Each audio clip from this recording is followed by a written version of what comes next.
ও হরিদাস কাকু, এত রাতে এখানে কি হলো? শুনতে পেল না নাকি?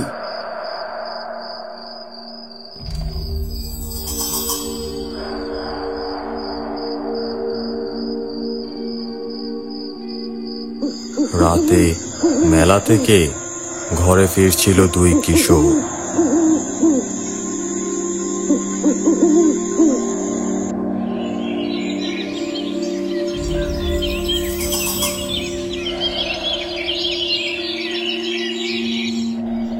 তারে মারতে হইলে দিতে হবে টিট্ট, মানে সাহসী কাউকে ওর সামনে পাঠাইতে হইব, তবেই বেরোবে ওর আসল রূপ।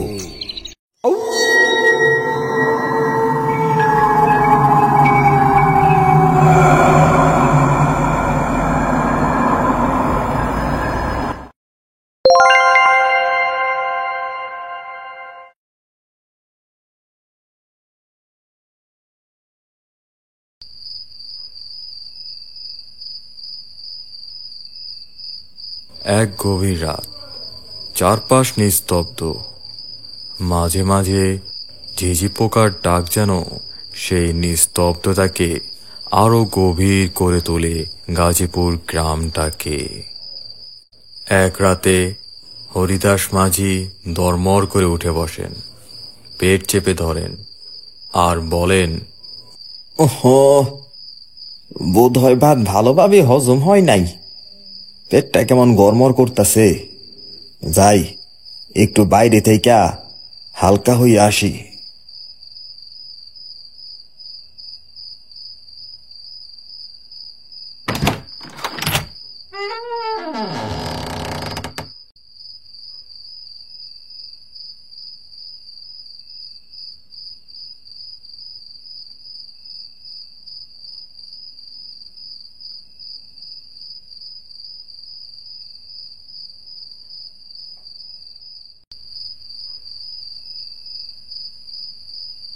হরিদাস ধীরে ধীরে উঠান পার হয়ে যায়। চাঁদের আলোয় চারপাশ সাদা কুয়াশায় মোড়া।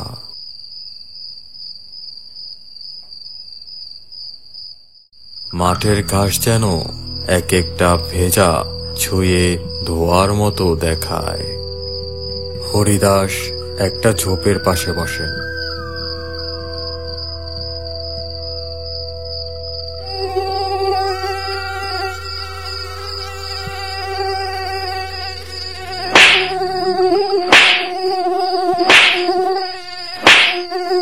ওহো, মশা জ্বালায় কোথা যাইও শান্তি নাই। ওরে বাবা রে বাবা, মশা কামড়াইয়া আমার পশ্চাৎ দেশ লাল কইরা দিল। এবার তো মনে হচ্ছে এদের বিরুদ্ধে যুদ্ধ ঘোষণা করতে হইব। ওরে বাবা রে। হঠাৎ দূরে তার চোখ পড়ে, দেখেন একজন দাঁড়িয়ে আছে। চাঁদের আলোয় তার মুখ অন্ধকার, গায়ের রেখা অস্পষ্ট, তবুও বোঝা যায় সে দাঁড়িয়ে আছে। একটু লম্বা আর মাথা থেকে এলোমেলো চুল নেমে এসেছে। দরপর করে উঠে দাঁড়ালেন। হরিদাস মাঝির বুক ধক ধক করে ওঠে। সে ভয় মিশ্রিত কণ্ঠে বলে, ওই কে কে কে কে রে? কে দাঁড়ায় আসিস ওইখানে? ছায়াটা দূরেই দাঁড়িয়ে আছে, এমন ভাবে যেন জমাট বাঁধা কোনো অন্ধকার নিজে একটা শরীর হয়ে গেছে। হরিদাস ভয়ে কাঁপতে থাকবে। বাবারে, এইটা কি? ওরে বাবারে, এইটা কি? ওরে বাবারে। ছায়াটা ধীরে ধীরে তার দিকে এগিয়ে আসে।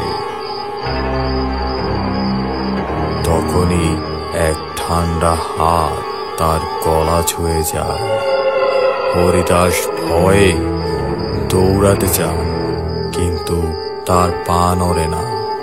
চিৎকার করতে চান, কিন্তু তার গলা শুকিয়ে গেছে। ছায়াটি ধীরে ধীরে তার শরীরের উপর চেপে বসে। এক মুহূর্তেই তার কিছুদিন পর ভোরবেলাতে গ্রামে কোনো না কোনো গরুকে পাওয়া যায় মৃত অবস্থায়। মৃত গরুগুলোর অবস্থা এমন যেন কেউ রক্ত চুষে নিয়ে গেছে। না আছে ছুরির দাগ, না আছে কোনো মানুষের ছোঁয়া। গলা ঠিক এরকম করে কাটা, আর তার চারপাশের শুকিয়ে যাওয়া রক্তের দাগ দেখে গোটা গ্রামবাসী স্তব্ধ হয়ে যায়। নিতাই কাকা হতভম্ব হয়ে চোখে জল নিয়ে বলেন, আমার গাইটা কাল রাতেও ঠিক ছিল, মোরে দেখি গলা কাটা, আর সারা শরীরে আর কিছুই নাই, রক্তগুলা চুইসা খাইছে। ওর দুধে আমার সংসার চলতো রে ভাই। গ্রামের আরেকজন কাজল, সে কাপা গলায় বলে, আমারও গরু নাই রে ভাই, কে যেন ভোরে গলা চিরা নিছে, শরীরে একটা ফোঁটাও রক্ত থাকে নাই, সব চুষা খাইছে রক্ত, সব চুষা খাইছে রে ভাই। তখন পাশ থেকেই রঘু বলে ওঠে, আমিও কাল বউয়ের জন্য এক কলসি দুধ নিছিলাম, আজ দেখি গরুটা মাটিতে পড়ে আছে, গলাটা ফুটা আর রক্তে চারদিক ভাইসা গেছে। এমনটা তো কোনো চোর করে না, চুরি করলে গরুগুলা বাইসা থাকতো, গলা কেটে রক্ত চুষে কে নাই বলো? এ যেন কোনো পেতনি বা রাক্ষসের কাম। কিছু একটা তো অশরীরী বৈশা আছে আমাদের গ্রামে। কেউ বলে শিয়াল, আবার কেউ বলে চিতা, কিন্তু গলাচেরা গরুগুলোর লাশের পাশেই থাকে পায়ের ছাপ। প্রতিদিন ভোরবেলায় কেউ না কেউ হারায় তার প্রাণপ্রিয় গরুকে, কেউ হারায় তার দুধ দেওয়া গাই, বা কেউ হারায় তার সদ্য বাছুর দেওয়া গরুটাকে।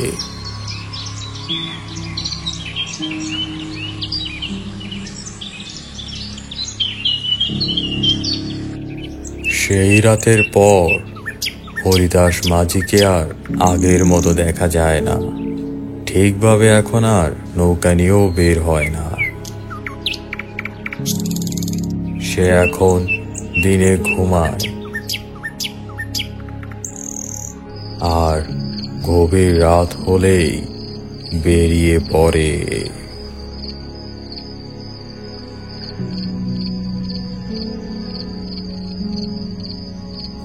দিনের আলো ফোটার আগেই হরিদাস মাঝি ঘরে ফিরে আসে নিঃশব্দে। একদিন হরিদাস বিছানায় পড়ে ঘুমাচ্ছে। তার স্ত্রী ঘরের কাজ করতে করতে তাকান বিরক্তের মুখে আর বলে, কি গো, তোমার কি হইছে? সারাদিন এমন ঘুমাইলে সংসার চলবো কেমনে? হরিদাস চুপচাপ, কোনো উত্তর নেই। সে ঘাড়ও ঘুরায় না, আর কোনো কথার উত্তরও দেয় না। তখন সে বিরক্ত হয়ে বলল, কি গো, কথা বলো না কেন? ধ্যাত, আর ভালো লাগে না।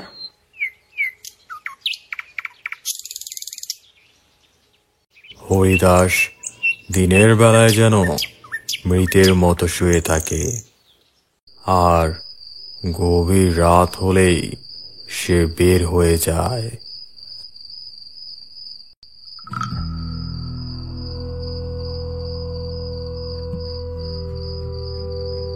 চাঁদের আলোয় আর কুয়াশার মধ্যে সে হেঁটে চলে অন্ধকারের দিকে।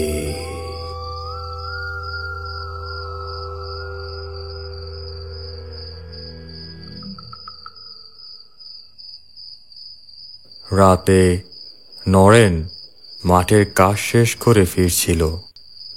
হঠাৎ সে দেখতে পায় হরিদাসকে। আরে হরিদাস কাকু না? ও হরিদাস কাকু, এত রাতে এখানে কি হলো? শুনতে পেল না নাকি?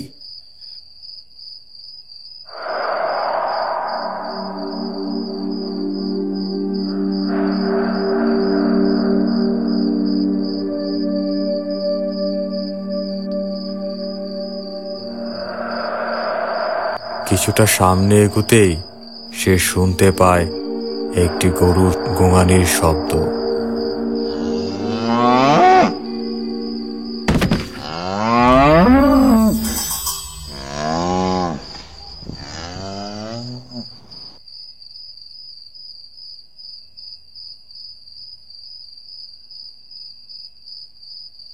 তখন সে দেখে হরিদাস নিচু হয়ে একটা গরুর গলা কামড়ে ধরেছে।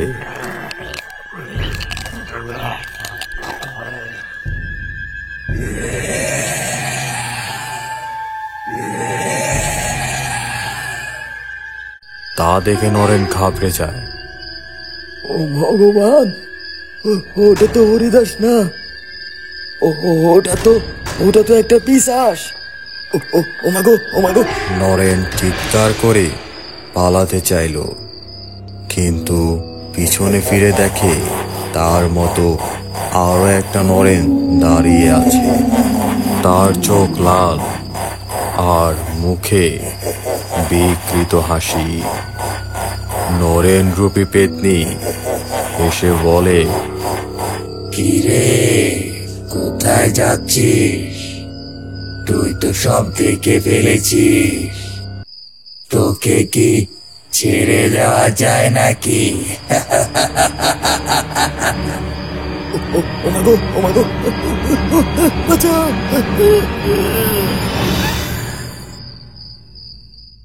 সকালে নরেনকে খুঁজে পাওয়া যায় সেই ধানে জমির পাশে। নিথর মৃত অবস্থায় পড়ে আছে সে। চোখ দুটো বিস্ফারিত, মুখ হা হয়ে আছে, যেন কিছু একটা বলতে চেয়েছিল। আর একটু দূরেই পড়েছিল সেই গরুটি, যার গলায় হরিদাস কামড়ে ধরেছিল রাতের আধারে। গরুটার শরীরের অর্ধেকটা নেই, মাংস ছিঁড়ে নেওয়া, হাড় বেরিয়ে আছে, আর চারপাশে ছড়িয়ে আছে শুকনো রক্ত। আর মাটির উপরে আঁকাবাঁকা অদ্ভুত পায়ের ছাপ। শুরুর দিকে শুধু গরু মরছিল, কিন্তু এবার শুরু হয়েছে মানুষ মারা। রাতে মেলা থেকে ঘরে ফিরছিল দুই কিশোর।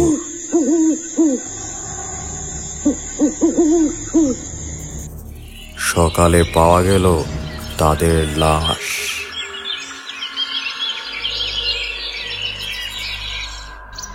নিতাই কাকা গভীর গলায় বলে, এবার আর না, গরু ছাগল গেছে মানলাম, কিন্তু এখন আমাদের ছেলে মেয়েরা মরছে।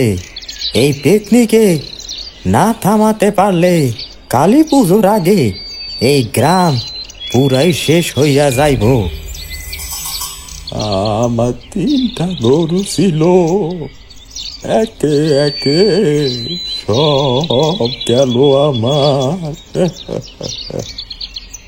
ফুলমতির চোখে ভয়, কিন্তু গলায় সাহস নিয়ে বলল, আমি নিজের চোখে দেখছি হরিদাস মাঝি আর মানুষ নাই। ওই দিন পূর্ণিমার রাত ছিল, চাঁদের আলোয় চারপাশ ঝলমল করতেছিল। আমি তখন জানালা দিয়া হরিদাস মাঝিরে হঠাৎ দেখতে পাই। হরিদাস মাঝি ধীরে ধীরে মাঠের দিকে যাইতাছে। কিন্তু আশ্চর্য, আমি তাকাইয়া দেখি চাঁদের আলো সবকিছুর ছায়া মাটিতে পড়তেছে, কিন্তু ওর ছায়া মাটিতে পড়তেছে না, ওর ছায়াই নাই। গ্রামের লোকেরা একে অপরের সাথে ফিস ফিস করে ওঠে। ওর ছায়া পড়ে না? তাহলে তো ও মানুষ না, ও কিছু একটা অশরীরী। হ্যাঁ, ঠিক কইছ, ওই অশরীরী।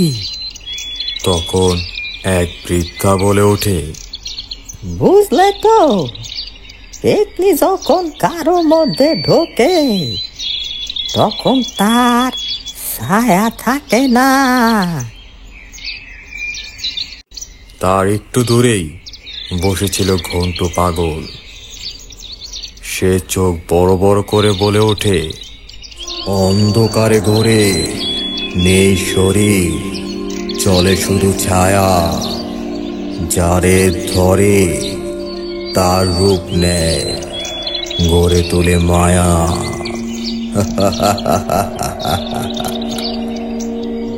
তারে মারতে হইলে দিতে হবে টিট্ট, মানে সাহসে কাউকে ওর সামনে পাঠাইতে হইব, তবেই বেরোবে ওর আসল রূপ। আর এই কাজে সাহায্য করতে পারবে আমার ভাই জন্টু ওঝা। ওই পেতনির গন্ধ পায় দূর থেকে, আর ওর হাতে আছে পেতনি তাড়ানোর বটিকা। গ্রামবাসী বেছে নিল এক সাহসী যুবক সুকুমারকে। সে নিজের প্রাণের বিনিময়ে গ্রামকে বাঁচাতে প্রস্তুত। সুকুমার বলে ওঠে, আমার প্রাণ যায় যাক, কিন্তু যেন এই গ্রামটা বাঁচে। আমি পেতনির মুখোমুখি হব। আর গ্রামের মোড়লের কথা অনুযায়ী খবর দেওয়া হয় ঝন্টু ওঝাকে।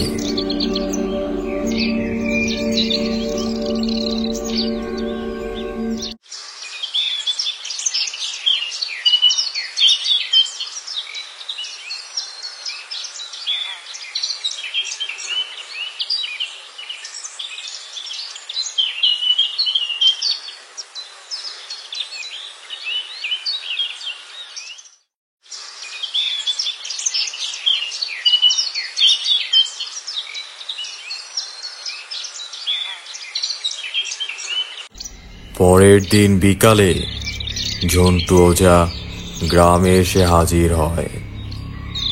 আর সে বলে, আজ রাতে কিছু করা যাবে না, কাল পূর্ণিমার রাত, কালই হবে ওর শেষ দিন। আর তোমরা আজ রাতটা হরিদাসকে একটু নজরবন্দি করে রেখো। তখন ঝন্টু ওঝা সুকুমারকে বলে, তুমি আমার সঙ্গে থাকো আজ। পেতনি বধ করার জন্য কিছু আলাপ আলোচনা আছে তোমার সাথে।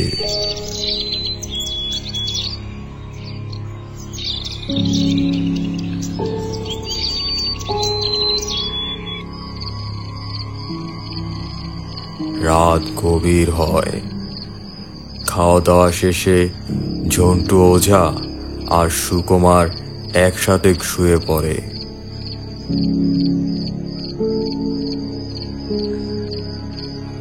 সবাই আতঙ্কে ছিল। হরিদাসকে নজরেও রাখা হয়েছে, কিন্তু আজ সে ঘর থেকে বের হলো না। সুকুমারের ঘুম আসছে না। সে শুয়ে শুয়ে ভাবে, কাল কি পেতনিকে বধ করা যাবে? সব ঠিকঠাক হবে তো? কিন্তু জন্টু ওঝা তো কিছুই বলল না। যাই হোক, গ্রামবাসীর জন্য দরকার হলে শেষ পর্যন্তই লড়বো আমি। হঠাৎ সে শুনে ভয়ানক এক আওয়াজ। কি ভাবছিস আমায় কিভাবে শেষ করবি? আমাকে শেষ করবি তুই, তাই না? তোর অনেক সাহস, কিন্তু এখন তোকে কে বাঁচাবে? আমার ছলনা তো ধরতে পারলি না।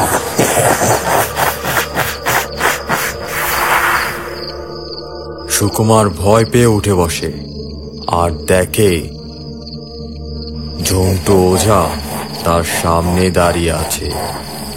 চোখ দুটো লাল হয়ে আছে তার। সুকুমার বুঝে যায় এটা ঝন্টু ওঝা নয়, ও রূপ ধরে পেতনি এসেছে। গ্রামবাসীও বুঝতে পারেনি, তাই সেই পেতনি সকলকে ধোঁকা দিয়ে হরিদাসের বাড়ি পাহারা দিতে পাঠিয়ে দিয়েছে। পেতনি তার আসল রূপে চলে আসে, চোখে আগুন আর তাতে রক্তের ছিটে। সে এগিয়ে আসে সুকুমারের দিকে, তাকে মারার জন্য। কিন্তু ঠিক তখনই পিছন থেকে মন্ত্র পড়ার আওয়াজ ভেসে আসে। তখন আসল ঝন্টু ওঝা মন্ত্র পড়ে ঘরে প্রবেশ করে আর পেতনির দিকে আগুন ছুড়ে দেয়।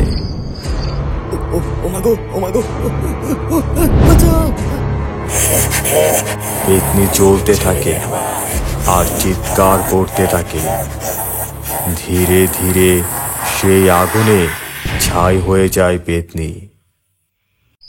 গ্রামের লোকজন সেই চিৎকার শুনে দৌড়ে আসে, এসে দেখে পেতনি আগুনে পুড়ে ছাই হয়ে গেছে। তখন ঝন্টু ওঝা বলে ওঠে, আমি বিপদের আভাস পেয়েই দেরি না করে চলে এসেছিলাম, না হলে আজ রাতেও একটি প্রাণ ঝরে যেত নীরবে নিঃশব্দে। কিন্তু এখন আর ভয় নেই, পেতনির অভিশাপ শেষ। আগুনে ছাই হয়ে গেছে ওর ছায়া। এই গ্রাম, এই মাটি আজ মুক্ত।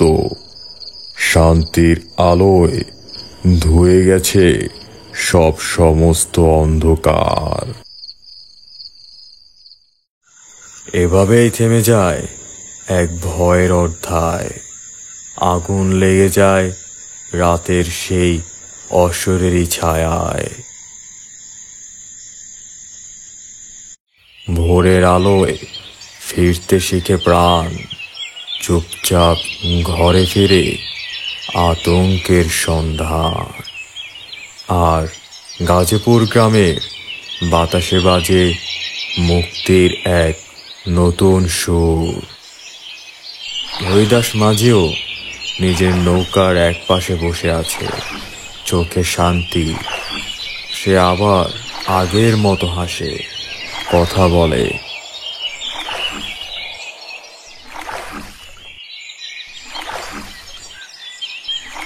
গ্রামের গরুগুলো আবার মাঠে ঘাস খায়। কিন্তু হঠাৎ একদিন রাতে দূর থেকে শোনা যায় এক মেয়েলি হাসি। তা শুনে ঘন্টু পাগলা ধীরে ধীরে বলে, ছায়া তো আলোতেই মিশে যায়, কিন্তু মনে রেখো পূর্ণিমা আবার আসবে, আর ছায়ারা সব সময় অন্ধকারেই লুকিয়ে থাকে।